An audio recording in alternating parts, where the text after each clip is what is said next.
In this video, I'm going to show you how to replace the gas cap on this Volkswagen Beetle. Let's get into it. After you pop the switch for the fuel door, we'll come over here, open the door, and you can move this flap up, loosen up the gas cap, take that off, and then there's a connector right here.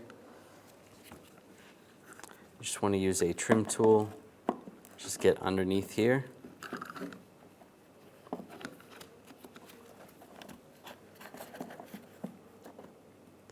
You can just pull this out a little bit and just pop this off right there. Pull the gas cap off. Take the strap and you want to line that up with this little stud right here. And we're just going to push it on.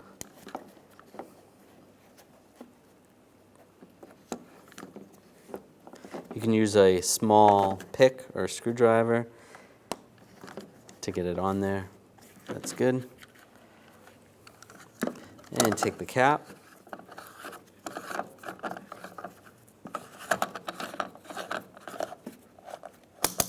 Click that on, put the cover down, close it up. When only the best will do, demand TRQ. The only company that lets you view before you do. TRQ is committed to offering the highest quality aftermarket auto parts that are engineered for peace of mind. Thanks for using and viewing with TRQ.